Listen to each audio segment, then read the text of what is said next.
The English Flow Podcast.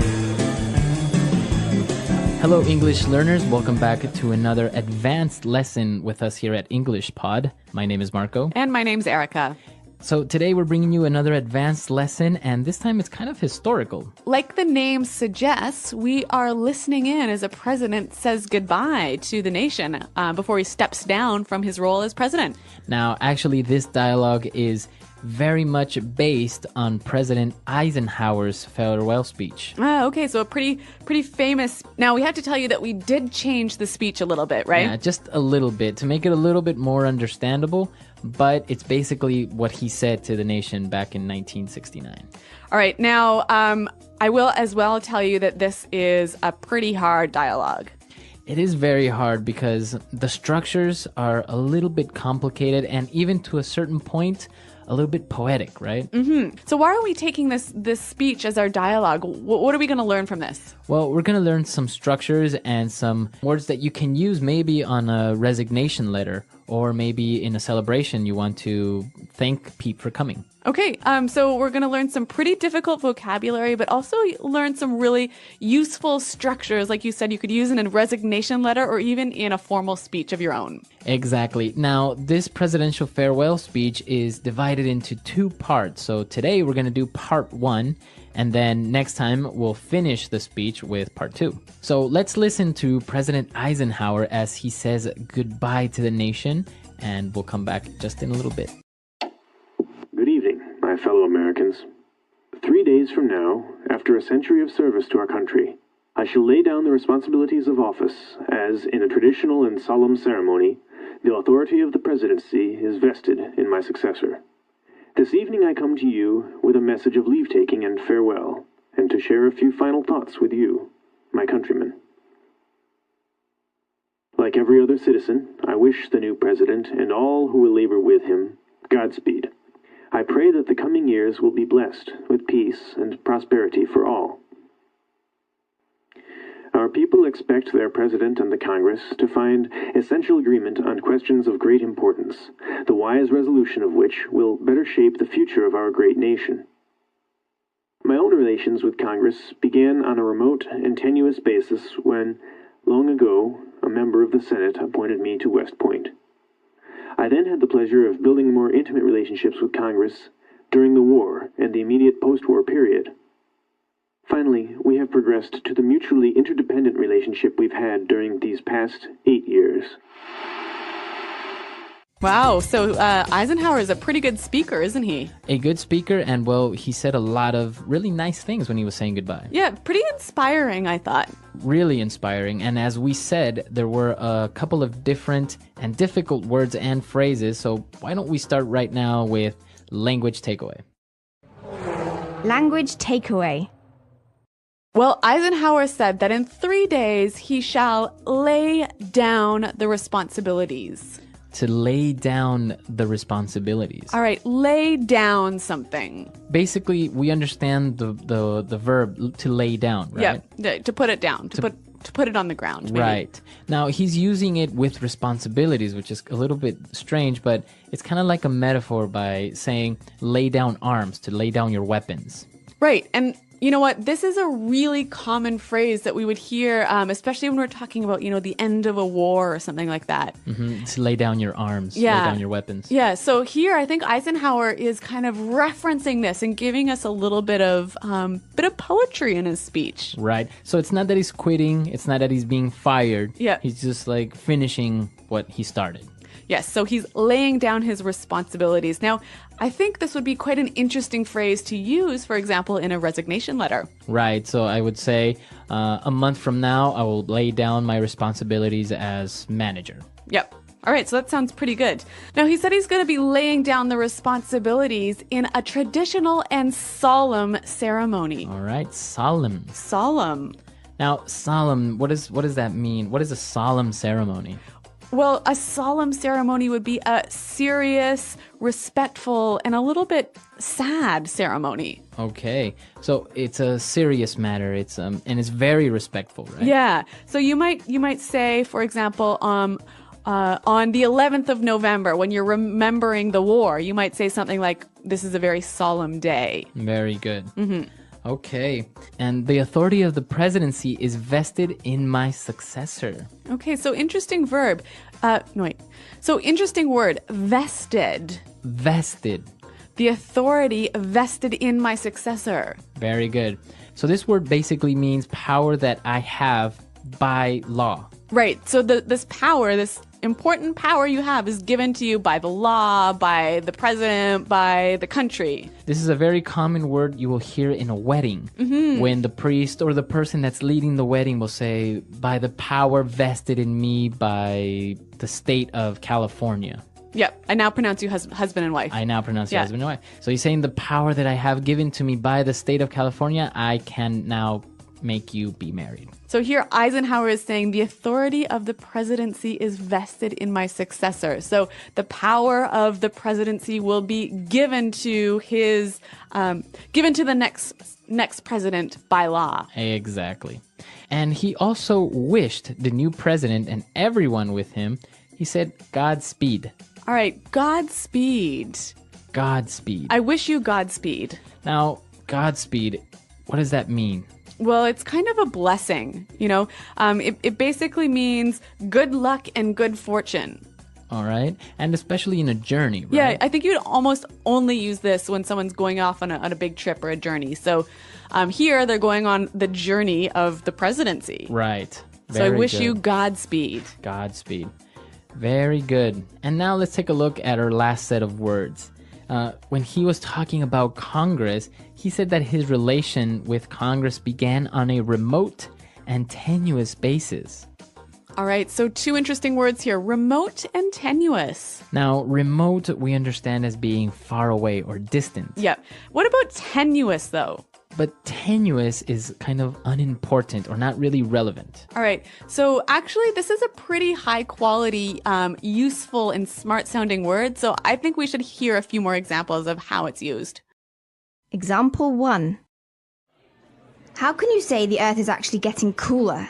That is a pretty tenuous argument. Example 2. John believes that Elvis Presley is still alive. He's got a tenuous hold on reality. Example 3. You're making yourself seem more important than you are. The connection between our company's success and your performance is tenuous at best. All right, so as we said, these are some pretty difficult words that we found in the dialogue. But now I want to go and look at some really interesting formal structures that Eisenhower used here. So let's look at those now in Fluency Builder. Fluency Builder.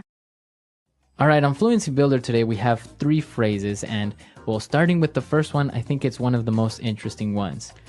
He said, 3 days from now, after half a century of service of our country, I shall lay down the responsibilities of office. All right, so what's interesting about this? If you take a look at the structure, he's saying 3 days from now, which is Future. future.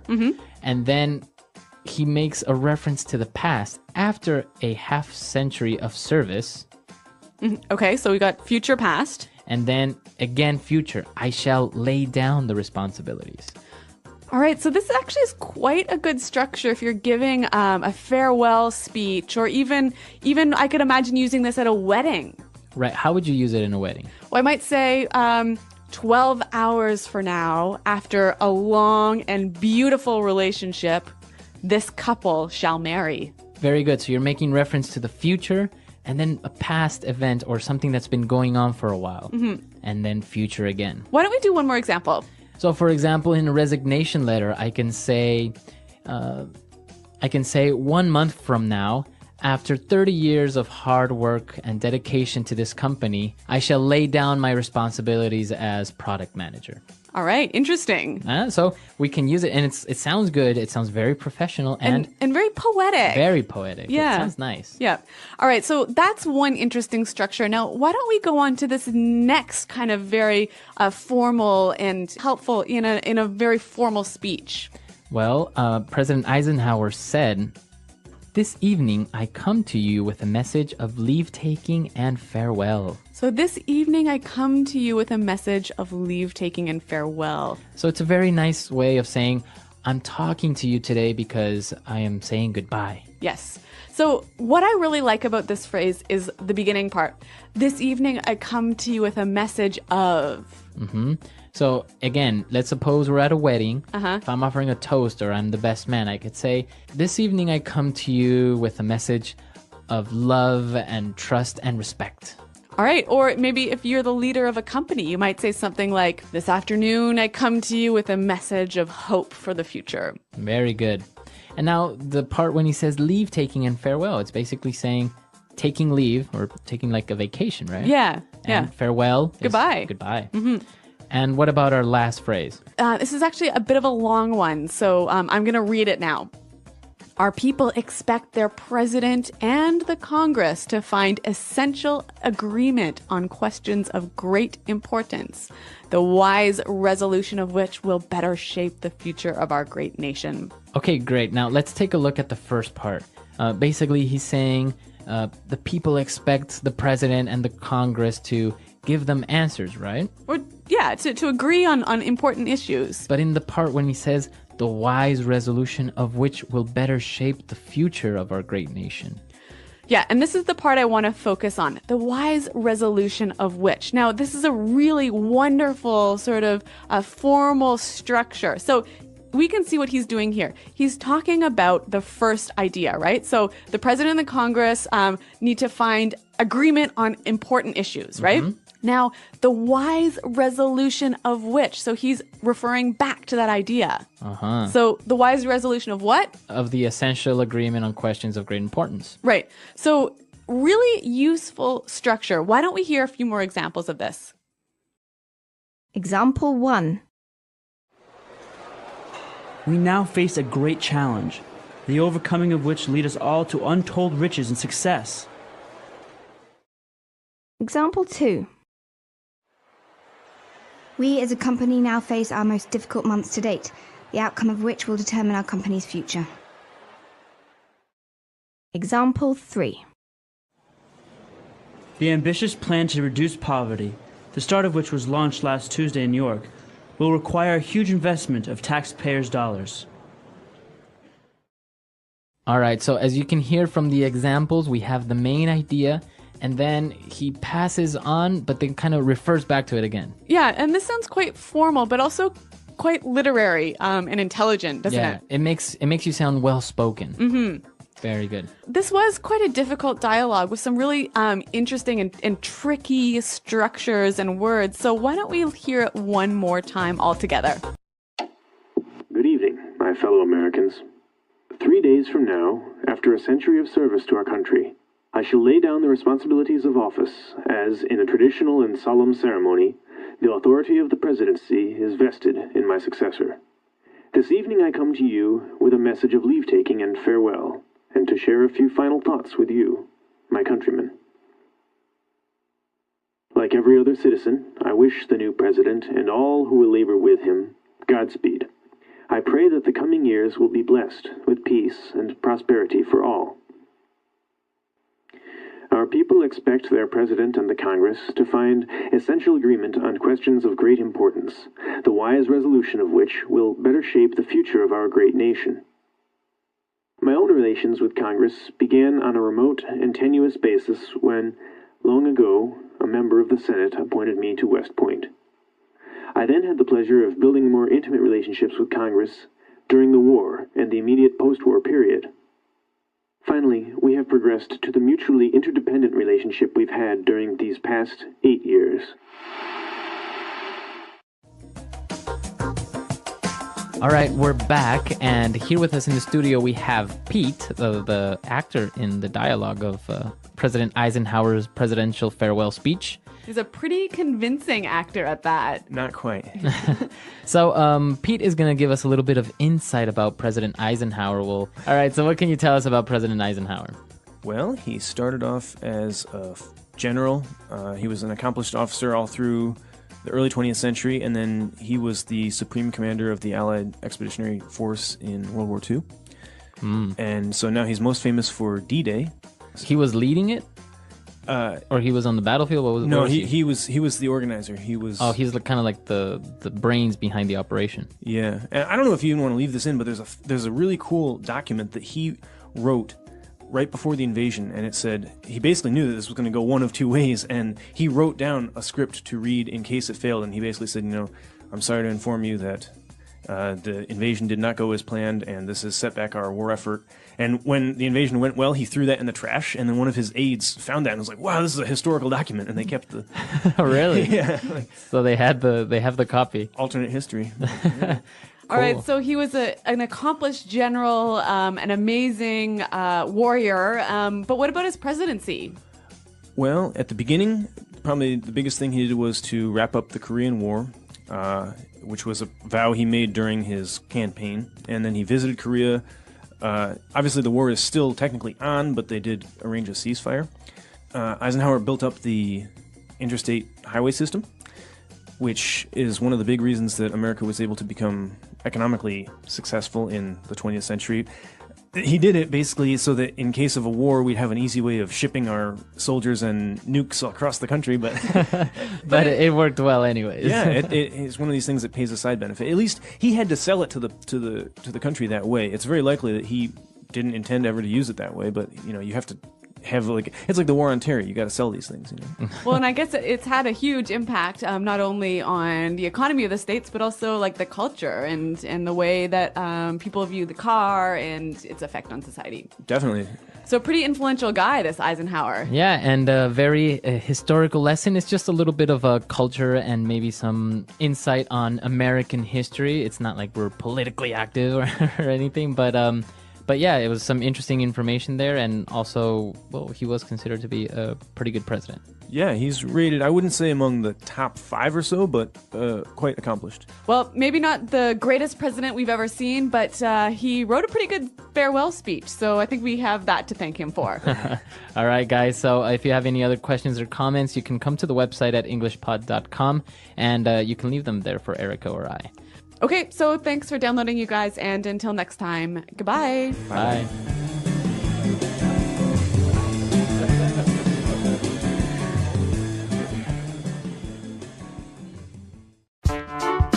The English Pod Audio Review. Listen to the meaning, then say the vocabulary word. The national legislative body of the United States, consisting of the Senate and the House of Representatives. Congress. Flimsy, weak, or uncertain. Tenuous. A hill in Washington, D.C., where the Capitol building sits and Congress meets. Capitol Hill. Serious, formal. Solemn. To present as a gift or an honor. Confer. Bestow. To give someone the legal right or power to do something. Vest. Difficult to accomplish, strenuous. Arduous. An economic state of growth with rising profits and full employment. Prosperity. A formal statement of agreement. Resolution.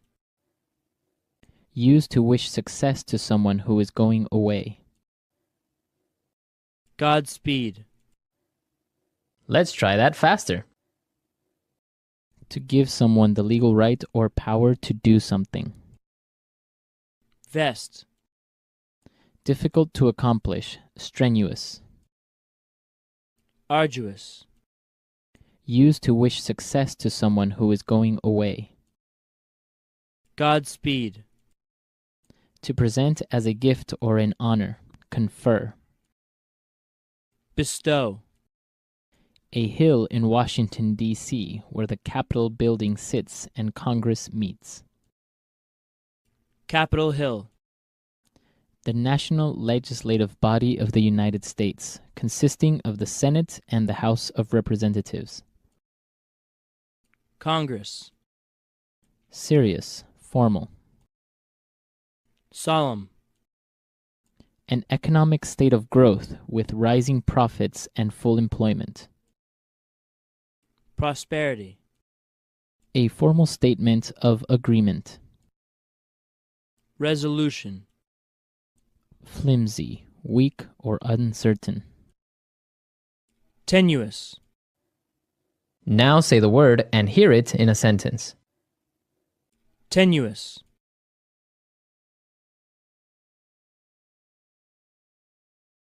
How can you say that the Earth is actually getting cooler? That is a pretty tenuous argument. Tenuous.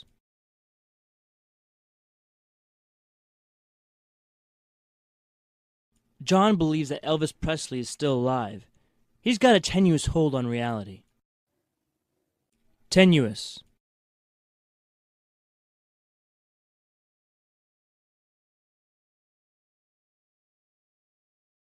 You're making yourself seem more important than you are. The connection between our company's success and your performance is tenuous at best. Vest.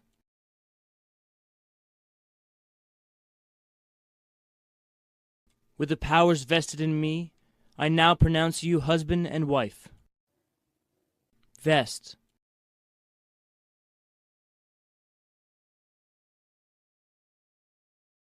I present you with the key to our city by the powers vested in me as mayor of this great city. Vest. The power to declare war is vested in the Congress. Solemn.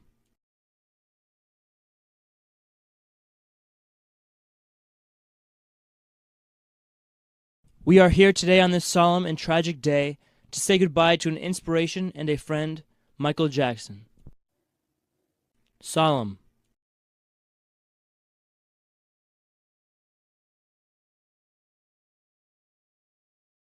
Yom Kippur is a traditionally solemn Jewish holiday that focuses on self-reflection and self-improvement. Solemn.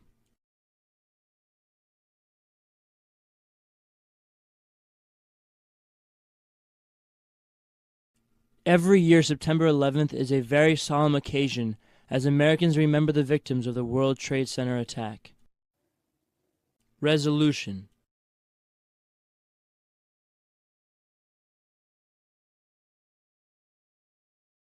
It is paramount that Democrats and Republicans come to a resolution for the economic stimulus plan. Resolution.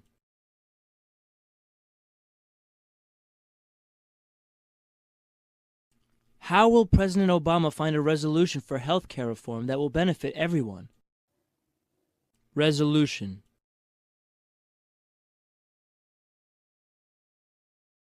I've made a resolution to stop smoking and lose 20 pounds this year.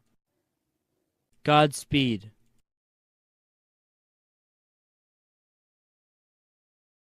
We wish you